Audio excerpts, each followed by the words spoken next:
থেকে আমরা আজকে সকালে পিছিয়ে আসছি। আসার পরপরই এক ফটোগ্রাফার আমাদের পিছনে লাগছে। তাকে আমরা জাস্ট এতটুকু জিজ্ঞাসা করছি যে ভাই আমাদের ব্যাগগুলো আমরা কোথায় রাখবো। তো সে বললো আপনার লকার রাখতে পারেন। আমরা লকার দেখাই দিল। তাকে আমরা স্পষ্ট বলে দিয়েছি যে আমাদের সাথে আইফোন আছে, আমাদের সাথে আরও ফোন আছে, ভালো ভালো ফোন আছে, আমরা আমাদের ফোন দিয়ে আমাদের ছবি কভার করতে পারবো। কিন্তু সে আমাদের পিছন ছাড়তেছে না। দেখা যায় আমরা যেদিকে যাচ্ছি সে আমাদের পিছনে পিছনে যাইতেছে। মানে আমরা কমফোর্টেবল ফিল করতেছি না। এক সময় সবাই মিলে ওকে ভালো করে বললাম যে আপনি পিছনে আসবেন না, আসলে কিন্তু আমরা অন্যরকম বিহেভ করবো। তো সে আমাদের তারপরে দেখছি সে আমাদের পিছনে পিছনে ঘুরতেছিল। তো যারা আসবেন তারা ফটোগ্রাফার দিতে সাবধান থাকবেন। অন্যান্য দিনের তুলনায় অনেক বেশি এবং একদিনের মনে করেন বুকিং দিয়ে পরবর্তীতে আবার দাম বাড়াচ্ছে, যেহেতু আমরা বুঝতে পারছেন। এটা তো প্রশাসনের পক্ষ থেকে বিভিন্ন হটলাইন নাম্বার দেওয়া আছে, সেখানে কি অভিযোগ অভিযোগ করছি, গাড়ি ভাড়া দিয়ে অভিযোগ করছে। ভোক্তারা বলছে 30 দিন পর্যন্ত কার্যকর। আমাদের অনেকে ছুটিতে গেছে, এখন টাইম দেওয়া সম্ভব না। আমি ছবি তুলে রাখেন।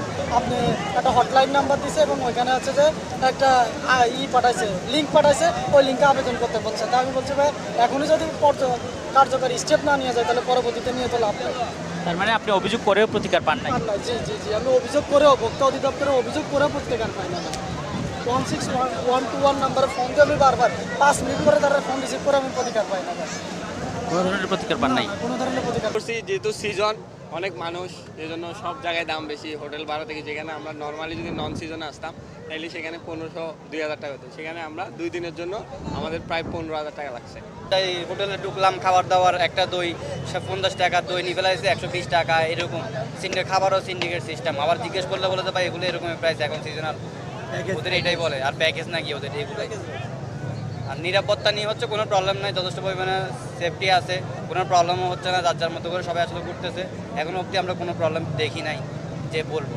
আশা করি তো যে হোটেলে উঠছি একটা ছোট একটা রুম দিছে, মানে 7 জনের ছোট একটা রুম, 7 জনের থাকা যায় না। আর মানে শুক্রবার সকালে চলে যাব, এই 8,000 টাকা ভাড়া নিয়ে, তাও আমাদেরকে ভালো মতো সুবিধা দিচ্ছে না।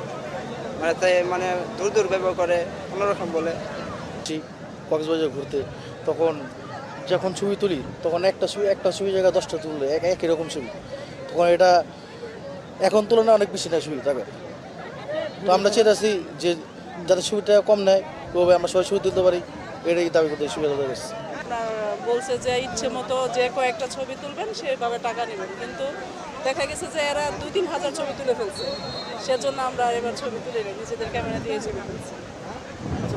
আর হোটেল ভাড়া আমরা নভেম্বরে আসছিলাম, অনেক কম ছিল, কিন্তু এবার ডাবল। আমরা ওইরকমভাবে ঘুরতে পারতেছি না। হ্যাঁ, হোটেলেরও অনেক বিষয় আছে। হোটেল আপনার রেট যে জায়গায় আমরা আগে পরে আসতাম 2,000-2,500 টাকা যে রুম, ঠিক ওই রুমগুলাই 5,000, 7,000, 10,000 টাকা করে আমরা নিতে হচ্ছে আর কি।